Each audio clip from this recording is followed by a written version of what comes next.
जीव द्रव्य में सर्वाधिक मात्रा में पाया जाता है? कार्बन, प्रोटीन, वसा या फिर जल? सही जवाब इसका जल। जीव द्रव्य में सबसे ज़्यादा मात्रा में क्या पाया जाता है? वो है जल। अगले क्वेश्चन पर आते हैं। तैरने की नियम की खोज किसने की थी? तैरना जो होता है, स्विमिंग जिसको बोलते हैं, तो तैरने का जो नियम है उसकी खोज किसने की थी? आर्किमिडीज, यूक्लिड ने, पाइथागोरस या गैलीलियो? सही जवाब है Archimedes. Hello friends, welcome back to quiz 247। हमें आज खुशी हो रही है कि आज आप लोगों के सामने मैं जीके का सेट नंबर 100 ला रहा हूँ। टोटल 25 क्वेश्चंस होते हैं सेट में, तो 2500 क्वेश्चंस हम लोग कवर कर चुके हैं और ये बहुत ही महत्वपूर्ण क्वेश्चंस हैं सारे के सारे, आगामी सारी परीक्षाओं के लिए बहुत ही महत्वपूर्ण है। ऐसी सेट लेके मैं आते रहूँगा, बस आप लोग का प्यार मिलते रहे। फिर से हमने 25 क्वेश्चंस उठाया है, 99 सेट्स ऑलरेडी हो चुके हैं, जिसका प्लेलिस्ट का लिंक डिस्क्रिप्शन में दिया गया है। आते हैं क्वेश्चन नंबर 1 पर बिना किसी विलंब के। बहुत अच्छा क्वेश्चन है। रुडोल्फ, क्या है? रुडोल्फ झील किस देश में है? क्या नाम है? रुडोल्फ झील। ये झील जो है किस देश में है? देखो, ये जो रुडोल्फ झील है ये पुराना नाम था, अब इसका नाम चेंज हो गया है। रुडोल्फ झील क्या है? प्राचीन नाम था, अब इसका नाम हो गया है तुर्काना झील। क्या हो गया है? तुर्काना झील। तुर्काना झील क्लियर हो गया? तो रुडोल्फ हो या तुर्काना हो, आप बिल्कुल कंफ्यूज मत होइएगा। रुडोल्फ पुराना प्राचीन नाम था, अब नया नाम है तुर्काना झील। तुर्काना झील किस देश में है? नॉर्वे, रूस, केन्या और चीन। दोस्तों, आपके पास 4 ऑप्शन दिए गए हैं। अगर इसका जवाब पता होता है तो कमेंट बॉक्स में आप क्वेश्चन नंबर लिखकर इसका जवाब A, B, C या फिर D दे सकते हैं। इसका सही जवाब है केन्या। देखो, जो ये रुडोल्फ झील है ये अफ्रीका में है, और अफ्रीका महाद्वीप के किस देश में है? ये है केन्या में। क्लियर हो गया? अगले क्वेश्चन पे आते हैं। सी इसका राइट आंसर था। क्या राइट आंसर था? सी, केन्या। अगले क्वेश्चन पर आते हैं। बहुत अच्छा क्वेश्चन, बहुत ही आसान क्वेश्चन, लेकिन बहुत ही महत्वपूर्ण क्वेश्चन, कई दफा एग्जाम में देखा गया है। और ये तीनों सारे ऑप्शंस इंपॉर्टेंट, मैं सब बताऊंगा। भारत और अफगानिस्तान के बीच कौन सी रेखा है? किसके बीच बोल रहा है? भारत और अफगानिस्तान, इंडिया और अफगानिस्तान के बीच कौन सी रेखा है? डूरंड रेखा, रेड क्लिफ रेखा, मैकमोहन रेखा, इनमें से कोई नहीं। देखिए, इनमें से कोई नहीं तो खत्म ही हो गया। मैकमोहन रेखा किससे किसके बीच है? मैकमोहन रेखा जो है वो भारत और चाइना के बीच है, इंडिया और चाइना के बीच है मैकमोहन रेखा। रेड क्लिफ रेखा किसके बीच है? इंडिया और पाकिस्तान के बीच है रेड क्लिफ रेखा। और ये जो डूरंड लाइन है ये है इंडिया और अफगानिस्तान के बीच। ये तीनों लिख लीजिएगा, तीनों एग्जाम में कई बार पूछे जा चुके हैं कि मैकमोहन रेखा किसके बीच है, तो इंडिया चाइना जवाब में दीजिएगा, रेड क्लिफ तो इंडिया पाकिस्तान। बात करें डूरंड रेखा की तो यह है भारत और अफगानिस्तान के बीच की सीमा रेखा है। तो इसका सही जवाब क्या होगा दोस्तों? सही जवाब हो गया ए। सही जवाब क्या हो गया? ए इज द राइट आंसर, कि भारत और अफगानिस्तान के बीच डूरंड रेखा है। अगले क्वेश्चन पे आते हैं। दोस्तों, वीडियो अच्छा लगेगा, सीखने कुछ मिलेगा तो लाइक जरूर कीजिएगा, इससे मुझे मोटिवेशन मिलता है। हम ऐसे वीडियोस लेके आपके पास आते रहते हैं। सप्ताह में 4 दिन वीडियो आता है, मंडे, सोमवार, वेडनेसडे यानी बुधवार, फ्राइडे यानी शुक्रवार जैसे आज आया है, और अगला वीडियो फिर आएगा संडे को। तो शनि, रविवार, सोमवार, बुधवार और शुक्रवार रात के 9:30 बजे वीडियो आता है। हर वीडियो में हम लोग 25 क्वेश्चन कवर करते हैं, जो एग्जाम में एक बार नहीं कई बार पूछे जा चुके हैं, तो अगले एग्जाम में आने के चांसेस बहुत होते हैं। हर क्वेश्चन को हम लोग कोशिश करते हैं डिटेल में जो इंपॉर्टेंट पॉइंट्स हैं वही पढ़ें, जो एग्जाम में हेल्प करे, फालतू का नहीं पढ़ना। क्वेश्चन नंबर 3 की बात करते हैं। शेषनाग झील किस राज्य में है? क्या क्वेश्चन है? शेषनाग झील किस राज्य में है? हिमाचल प्रदेश में है, जम्मू कश्मीर में है, महाराष्ट्र में है या फिर राजस्थान में है? देखिए, जितने भी नाग नाम के झील मिलते हैं ना, वो मिलते हैं आपके जम्मू कश्मीर में। और जितने तरह के आपको ताल नाम के झील मिलते हैं, जैसे नैनीताल, भीमताल, ये मिलते हैं आपको उत्तराखंड में। ये चीज़ एकदम दिमाग में सेट कर लीजिए। जो भी ताल वाले झील मिलेंगे, जैसे नैनीताल, भीमताल, ठीक है, तो ये सारे झील जो हैं आपको मिलेंगे। 7 ताल झील है कुल वो सारे मिलेंगे उत्तराखंड में, और जितने नाग के नाम से मिलेंगे वो मिलेंगे आपको जम्मू और कश्मीर में। तो शेषनाग झील किस राज्य में है? तो इसका जवाब रहेगा बी। अच्छा, इसके अलावा जम्मू कश्मीर का फेमस झील कौन कौन सा है, ये भी क्वेश्चन आया है और आ सकता है। तो सबसे कई बार एग्जाम में आ चुका है, वुलर झील किस राज्य में है? एग्जाम में आपने अगर 5-7 एग्जाम दिया होगा, 10 एग्जाम दिया होगा, तो देखेंगे वुलर झील का क्वेश्चन आया हुआ है कि वुलर झील किस राज्य में है। नाग नागिन झील, हमने क्या बोला अभी, नाग के नाम से जो भी झील आएंगे, नाग नागिन झील, वुलर झील, 2 हो गया। तीसरा है मानसबल झील, क्या नाम है? मानसबल झील, मानसबल झील, ठीक है। तो और चौथा है डल झील, ये भी बहुत फेमस है। डल, मानसबल, नाग नागिन, वुलर और शेषनाग, ये सारे झील कहाँ पर है? जम्मू और कश्मीर में है। बी इसका सही जवाब हो गया। दोस्तों, अगर इस वीडियो का पीडीएफ आपको चाहिए तो आप टेलीग्राम ग्रुप को ज्वाइन करना ना भूलें, जिसका नाम है क्विज 742, क्विज 742। आप वहाँ पर ज्वाइन कीजिए, आपको वीडियो का पीडीएफ विद आंसर मिलेगा। साथ ही आप किसी क्वेश्चन पे हमसे डायरेक्टली बात कर सकेंगे, डिस्कस कर सकेंगे, किसी क्वेश्चन में डाउट है तो। तीसरी बात, वहाँ पे आपको क्विजेस भी मिलते हैं, जिससे आपके क्वेश्चंस का रिवीजन होता रहता है। अगले क्वेश्चन पर आते हैं, दैट इज क्वेश्चन नंबर 4। 4 का नंबर क्वेश्चन क्या कह रहा है कि भारतीय रेल का राष्ट्रीयकरण यानी नेशनलाइजेशन कब हुआ था? कि जो भारतीय रेल है उसका राष्ट्रीयकरण कब हुआ था? 1853 में, 1835 में, 1905 में और 1950 में। देखो यहाँ रेल के 2 ईस्वी हैं जो कि मैच कर रही हैं, एक 1853, एक 1950। जो 1853 है ये भारत में पहली रेल जो मुंबई और ठाणे के बीच चली थी, है ना। मुंबई ठाणे के बीच जो पहली रेल चली थी वो थी 1853 में, और भारत का जो रेल का राष्ट्रीयकरण हुआ वो था 1950, जो कि डी इसका राइट आंसर हो गया। तो भारतीय रेल का राष्ट्रीयकरण कब हुआ था? The answer is 1950, 1950। D is the right answer. Next question पर आते हैं। खट्टे फलों में कौन सा अम्ल होता है? खट्टे फलों में कौन सा अम्ल होता है? फॉर्मिक अम्ल, साइट्रिक अम्ल, गंधक अम्ल और सिरका। 4 जवाब में उसको बताना है कि खट्टे फलों में कौन सा अम्ल होता है। सही जवाब है साइट्रिक अम्ल, साइट्रिक एसिड। इसका केमिकल फार्मूला होता है C6H8O7, ये इसका केमिकल फार्मूला होता है। दोस्तों, वीडियो अच्छा लगेगा लाइक कीजिएगा, टेलीग्राम ग्रुप को जरूर ज्वाइन कीजिएगा, जिसका नाम क्या है? उसका नाम है क्विज, QUIZ, क्विज 742। ये टेलीग्राम ग्रुप का नाम है, आप इसको जरूर ज्वाइन कीजिए। यहाँ पे आपको ज्वाइन करने से फायदे ही फायदे हैं, कोई कॉस्ट नहीं लगती है। केंद्रीय अंतर्देशीय जलमार्ग प्राधिकरण की स्थापना कब हुई थी? बहुत अच्छा क्वेश्चन है ये, SSC CGL का क्वेश्चन है कि केंद्रीय अंतर्देशीय जलमार्ग प्राधिकरण की स्थापना कब हुई थी? 1986 में, 1995 में, 1987 और 1998 में। सही जवाब क्या होगा? सही जवाब देखा 1987 को, और वो कौन सा ऑप्शन है? वो है 1987, that is option number C. तो केंद्रीय अंतर्देशीय जलमार्ग प्राधिकरण की स्थापना 1987 ईस्वी में हुई थी। क्लियर हो गया? अगले क्वेश्चन पर आते हैं। वीडियो को अच्छा लगे फटाफट लाइक कीजिएगा, दोस्तों शेयर जरूर कीजिएगा। भारतीय वन अनुसंधान संस्थान कहाँ स्थित है? क्या बात कर रहा है? वन अनुसंधान, फॉरेस्ट रिसर्च इंस्टीट्यूट कहाँ पर है? देहरादून में, नैनीताल, हैदराबाद और लखनऊ। 4 ऑप्शन दिए गए हैं, आपको क्या बताना है कि भारतीय वन अनुसंधान संस्थान कहाँ स्थित है। सही जवाब जाएगा देहरादून, जो कि उत्तराखंड में है। ए इसका राइट आंसर है कि केंद्रीय वन अनुसंधान संस्थान देहरादून में है। क्वेश्चन नंबर 8 पर आते हैं। काकरा पार परियोजना किस नदी पर है? कौन सा परियोजना पूछ रहा है? काकरा पार परियोजना कृष्णा नदी पर, नर्मदा नदी पर, ताप्ती नदी पर या फिर यमुना नदी पर। तो काकरा पार जो है ये एक नदी घाटी परियोजना है। क्या है? नदी घाटी परियोजना है, जो कि गुजरात के सूरत में है। कौन सा है? गुजरात राज्य के सूरत में है, और ये ताप्ती नदी पर है। सी इसका सही जवाब हो गया। क्लियर है?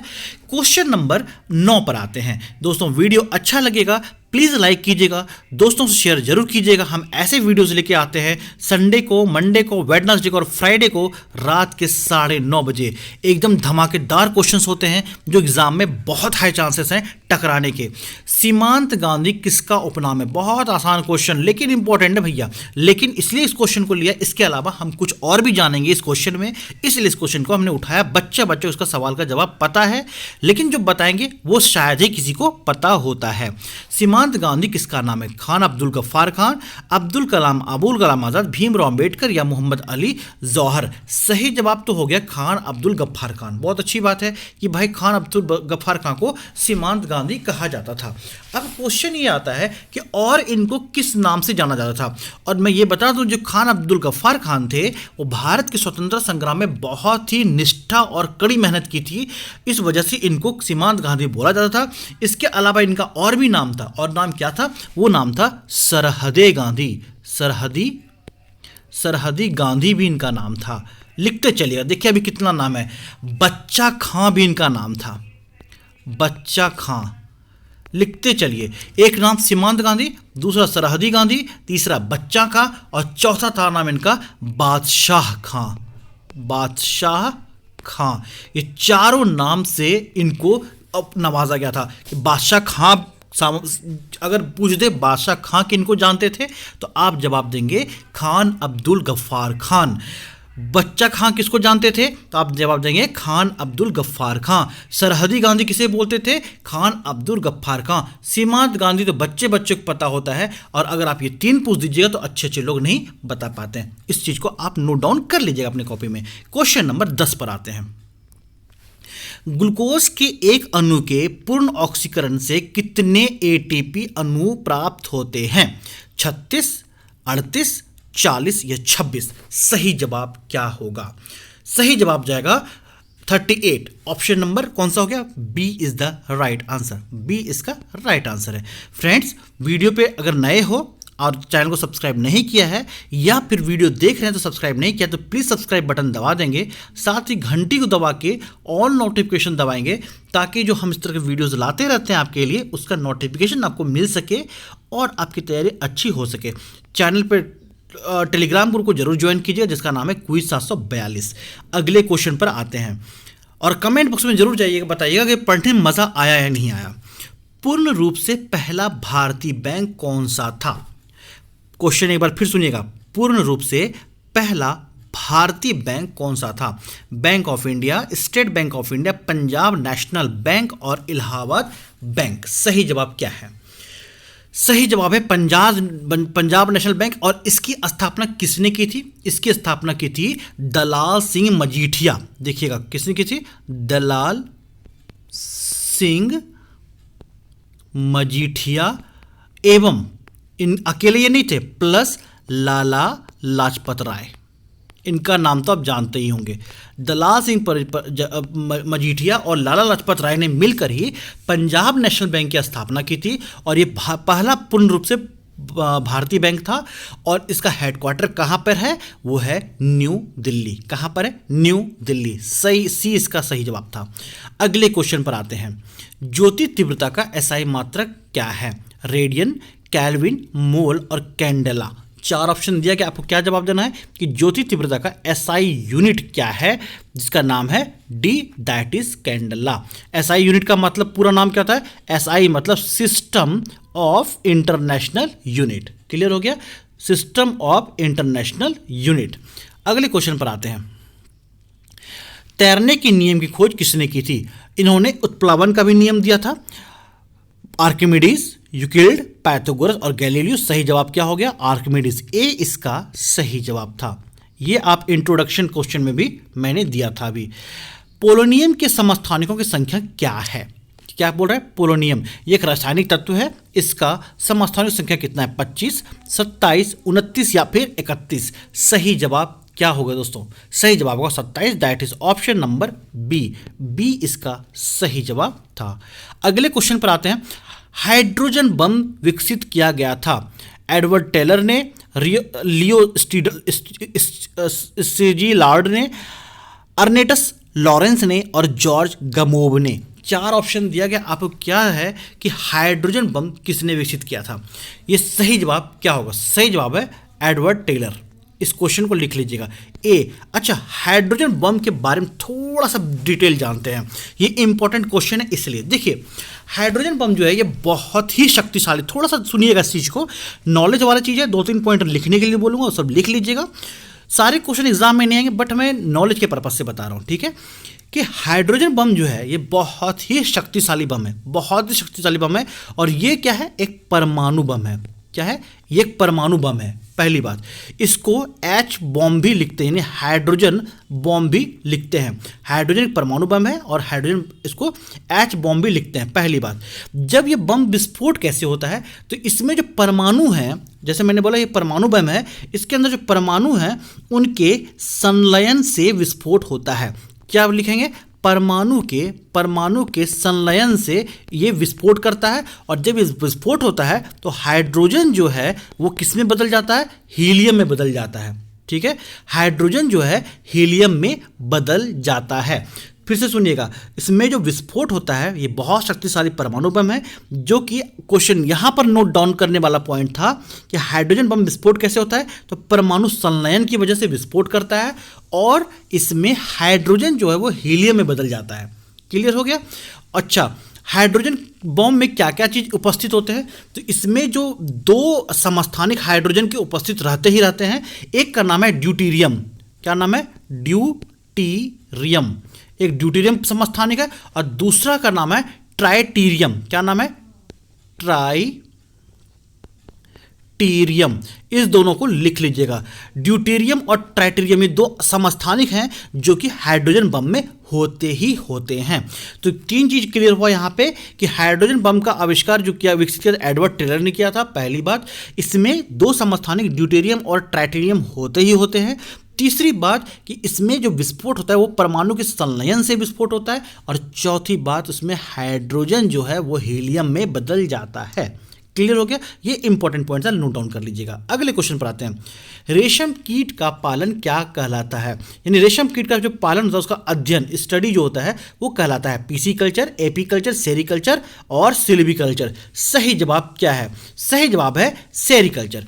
देखिए, पीसी कल्चर क्या है, पीसी कल्चर जो है वो है मछलियों का पालन। क्या है, मछलियों का जो पालन होता है उसे कहते हैं हम लोग, उसका जो अध्ययन होता है उसको कहते हैं पीसी कल्चर।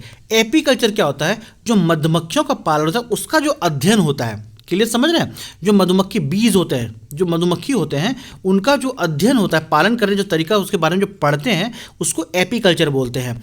सेरिकल्चर हमने बता दिया, रेशम कीट के पालन का अध्ययन। और जो सिल्वीकल्चर है ये वन के बारे में, पूरा जो वन कैसे बढ़ता है, पूरा वन जो फॉरेस्ट साइंस जो होता है, फॉरेस्ट साइंस जो होता है उसके अध्ययन को सिल्वीकल्चर बोलते हैं। तो आंसर सही क्या हो गया, सी is the right answer.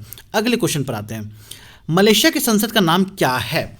Question बहुत अच्छा है कि मलेशिया की संसद का नाम क्या है, पार्लियामेंट, नेशनल कांग्रेस, मजलिस या फिर दीवान निगारा। सही जवाब क्या होगा, सही जवाब है डी, दैट इज दीवान निगारा। डी इसका राइट आंसर है। फ्रेंड्स, वीडियो को सब्सक्राइब जरूर कीजिएगा, अगर चैनल पर नए हैं घंटी दबा के ऑल नोटिफिकेशन दबाइएगा ताकि आपको लेटेस्ट वीडियो की नोटिफिकेशन मिलते रहे और आपकी तैयारी अच्छी होते रहे। आपका सफलता हमारा लक्ष्य है, पूरी कोशिश रहेगी, पूरी मेहनत रहेगी, देखते हैं कितना हम लोग आगे बढ़ सकते हैं। और क्विज 247 का जो टेलीग्राम ग्रुप है उसको जरूर ज्वाइन कीजिए, इसका नाम है क्विज 742। अगले क्वेश्चन पर आते हैं, क्वेश्चन नंबर 18, भारत में पहली बार राष्ट्रीय आपातकाल कब घोषित किया गया था। क्वेश्चन फिर से समझिएगा, जो राष्ट्रीय आपातकाल है वो सबसे पहले भारत में कब घोषित किया गया था, 1962, 1975, 1971 और 1972। सही जवाब क्या है, सही जवाब है 1962। देखिए, भारत में जो राष्ट्रीय आपातकाल है वो 3 बार लग चुका है। कितनी बार लग चुका है, 3 बार, 1, 2, 3। पहला बार लगा 1962 में, दूसरा बार लगा 1971 में और तीसरा बार लगा 1975 में। उसके बाद से राष्ट्रीय आपातकाल नहीं लगा है। क्वेश्चन फिर से सुनिएगा कि भारत में जो राष्ट्रीय आपातकाल लगा वो कितनी बार, 3 बार। पहला 1962, दूसरा 1971 और तीसरा 1975 को। अच्छा, जो राष्ट्रीय आपातकाल लगता है वो किस अनुच्छेद के तहत लगता है, तो वो है अनुच्छेद 352। अनुच्छेद 352, 352, 352 के तहत ही राष्ट्रीय आपातकाल लगता है। अगले क्वेश्चन पर जाते हैं, क्वेश्चन नंबर 19, भारत के प्रथम उपराष्ट्रपति कौन थे। हाय हाय, बच्चा बच्चा क्वेश्चन है, देखो कितना आसान क्वेश्चन है। जाकिर हुसैन, सर्वपल्ली राधाकृष्णन, वीवी गिरी और गोपाल स्वरूप पाठक। कितना आसान क्वेश्चन है। सर्वपल्ली राधाकृष्णन सही जवाब होगा इसका, कि भारत के प्रथम उपराष्ट्रपति थे, तो बी इसका राइट आंसर हो गया। अगले क्वेश्चन पे आते हैं, क्वेश्चन नंबर 20। यूरिया में किस तत्व की मात्रा अधिकतम होती है? किसकी बात कर रहा है? यूरिया में कौन सा तत्व है जो कि अधिकतम होता है? कैल्शियम, सोडियम, फास्फोरस या नाइट्रोजन? सही जवाब क्या होगा? सही जवाब होगा नाइट्रोजन। और ये कितना प्रतिशत होता है? वो होता है 46%, 46% होता है। क्लियर हो गया? यूरिया में नाइट्रोजन की मात्रा होती है 46%। अश्वमेध कर्ता की उपाधि किसने धारण की थी? बहुत आसान क्वेश्चन है, 10वीं बार एग्जाम में आ चुका है, बच्चे उसका जवाब पता है। समुद्रगुप्त, चंद्रगुप्त, अशोक और समुद्रगुप्त द्वितीय। सही जवाब है समुद्रगुप्त, ए इसका राइट आंसर था। अगले क्वेश्चन पर आते हैं, किस नदी को पद्मा के नाम से जाना जाता है? ये क्वेश्चन अगर पिछला मेरा कोई वीडियो देखे होंगे तो मैं कई बार बता चुका हूँ, डिस्क्रिप्शन जब दे रहे होते हैं। ये क्वेश्चन पहली बार लाया हूँ, लेकिन डिस्क्रिप्शन मैंने कितनी बार बता दिया कि गंगा नदी को पद्मा बोलते हैं और ब्रह्मपुत्र नदी को क्या बोलते हैं? जमुना बोलते हैं। मैं कितनी बार बता चुका हूँ कि गंगा नदी को पद्मा बोलते हैं, ब्रह्मपुत्र को जमुना बोलते हैं, लेकिन कहाँ बोलते हैं? वो बोलते हैं बांग्लादेश में, ना कि भारत में। बांग्लादेश में जब गंगा नदी पहुँचती है तो उसका नाम बदलकर पद्मा हो जाता है, और जब गोदावरी नदी पहुंचती है तो बांग्लादेश में गोदावरी का नाम बदलकर जमुना हो जाता है। तो सही जवाब क्या था? वो जवाब था बी, कि भारत किस नदी को पद्मा के नाम से जानते हैं? तो वो है गंगा। गंगा को पद्मा नदी के नाम से जानते हैं। कहाँ पर? तो बांग्लादेश में। अगले क्वेश्चन पे आते हैं, बांग्लादेश की राजधानी क्या है दोस्तों? वो है ढाका। और बांग्लादेश की करेंसी क्या है? वो है टाका। भारतीय कृषि अनुसंधान संस्थान कहाँ है? क्या है? भारतीय कृषि अनुसंधान संस्थान कहाँ है? हैदराबाद, देहरादून, नई दिल्ली और मुंबई। सही जवाब जाएगा नई दिल्ली को, सी इसका राइट आंसर है। सी इज द राइट आंसर। अगले क्वेश्चन पर आते हैं, और आज के वीडियो का सेकेंड लास्ट क्वेश्चन पे आते हैं। इंट्रोडक्शन में भी ये क्वेश्चन था कि जीव द्रव्य में सर्वाधिक मात्रा में पाया जाता है कार्बन, प्रोटीन, वसा और जल। सही जवाब जाएगा डी, दैट इज जल। डी इसका राइट आंसर है। और आज के वीडियो का आखिरी क्वेश्चन पर आते हैं, इलेक्ट्रॉन सूक्ष्मदर्शी की उच्चतम आवर्धन कितना होता है? क्या है?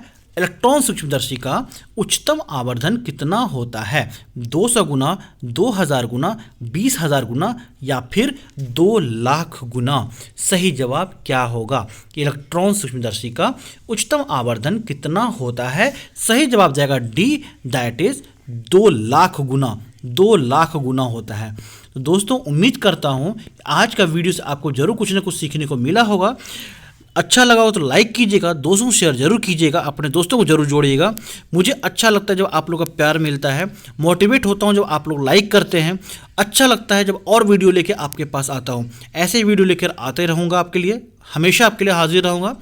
क्विज 247 का टेलीग्राम ग्रुप को जरूर ज्वाइन कीजिए। चैनल पर नए हैं तो सब्सक्राइब कीजिएगा, बेल आइकन के ऑल नोटिफिकेशन को दबाइएगा ताकि आपको वीडियो का नोटिफिकेशन मिलता रहे। वीडियो लेके हम लोग आते हैं संडे, मंडे, वेडनेसडे और फ्राइडे, रविवार, सोमवार, बुधवार और शुक्रवार रात्रि 9:30 बजे आते हैं। 25 क्वेश्चन का सेट होता है जो एग्जाम में एक बार नहीं कई दफ़ा पूछा जा चुका होता है। फिर से मिलेंगे अगले सेट को लेकर संडे को।